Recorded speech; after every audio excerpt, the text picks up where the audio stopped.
फक्त फडणवीस साहेबाला एवढं सांगा, खोट्या केसेस नका करू, त्या मागे घ्या. काय नेरेटिव्हचा प्रश्नच येत नाही. आम्ही डोक्यावर घेऊन नसतो म्हणलो ना 50 बाऱ्या, तुम्हाला आमची भाषाच कळा ना. आमची भाषाच कळा ना तुम्हाला आम्ही काय म्हणतो. 10 वाजता सुरू होणार आणि मागण्या सरकारला माहितीच सांगून सांगून मग नड दुखाची वेळ आली. वरच सांगाव ते मागण्या आहेत त्याच्यात आणि त्या बदलत नाहीत.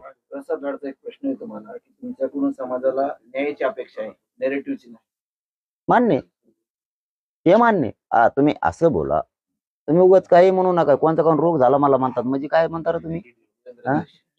देवेंद्र जोशी. त्याचा अर्थ तसा आहे का? मला वाटलं वेगळाच मोठा रोग झाला म्हणला का मला देऊ. तुम्ही इंग्लिश मध्ये सांगितलं, इंग्लिश मग कुठं जमत आहे. त्याच्यामुळे ते तुम्ही असं बोला. काय म्हणले ती? समाजाला तुमच्याकडून न्यायाची अपेक्षा आहे, नेरेटिव्हची. लाडसाहेब दिला ना.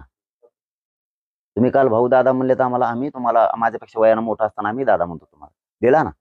न निघणार कधीच मराठ्यांना असं वाटलं होतं आता आरक्षण मिळेल का नाही, ते मिळालंय. फक्त फडणवीस साहेबाला एवढं सांगा, खोट्या केसेस नका करू, त्या मागे घ्या. काय नेरेटिव्हचा प्रश्नच येत नाही. आम्ही डोक्यावर घेऊन नसतो म्हणलो ना 50 बाऱ्या, तुम्हाला आमची भाषाच कळा ना. आमची भाषाच कळा ना तुम्हाला आम्ही काय म्हणतोय. आमचं 83 क्रमांकाला कुणबी आहे. या राज्यातला कुणबी आणि मराठा एकच आहे.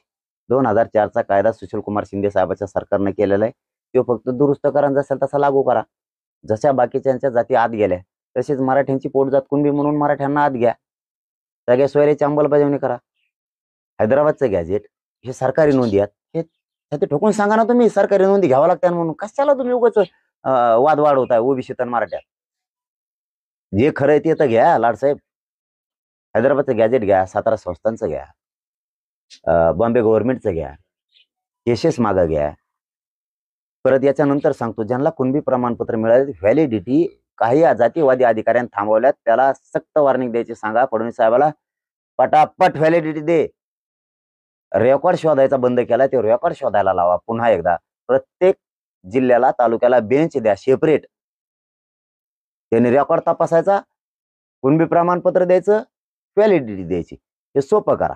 दुसरं सांगतो, ईसीबीसीचं जे आरक्षण तुम्ही दिले ते ऑप्शन खुला करा.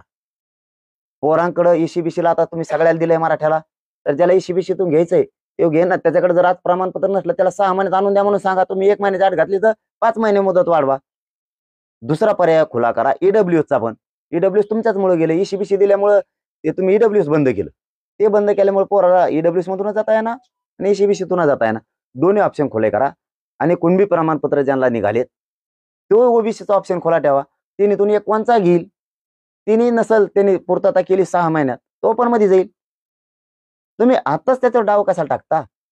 व्हॅलिडिटी तुमच्या अधिकारी द्यायनात म्हणून त्याला अडचण आली. ते कामं सांगा ना तुम्ही. मुले दुसरं सांगतो परत, हे 3 झाले. चौथं, मुलीला शिक्षण मोफत केलंय, अटी-फिटी काढा. तिथं काय व्हॅलिडिटी पाहिजे तुम्हाला? मुलगी ही मुलगी सगळ्या राज्याची, सगळ्या जाती धर्माची. आपलं काय ठरलं होतं, मराठ्यांच्या मुलीला मोफत शिक्षण आम्ही करतोय.